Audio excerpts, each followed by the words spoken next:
Hey everyone, welcome back to Gameplay Classic. In this tutorial, I'm gonna guide you through how to join a team in Dice Dreams. To join a team in Dice Dreams, first of all make sure that you've reached Kingdom Level 4.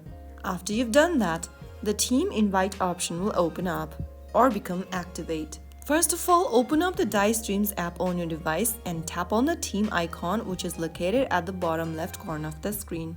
This will open up the Teams interface from where you'll need to go ahead and scroll through the given option to join a team from the menu.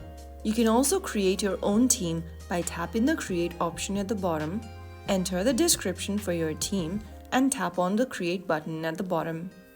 In order to create a team, you'll need to spend certain coins.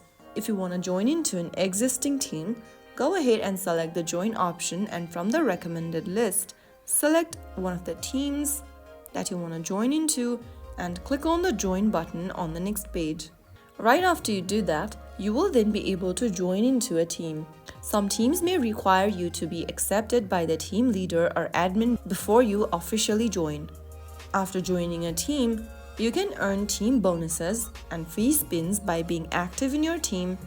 Teams often help each other with resources, gift spins, and more. You can also go ahead and ask for roles from the My Team tab. Now you can participate in team events and compete with other teams as well. So that's how you easily join into a team in Dice Dreams. If you found the video helpful, like, share, and subscribe for more tutorials from Dice Dreams. I will see you in the next video. Thank you for watching.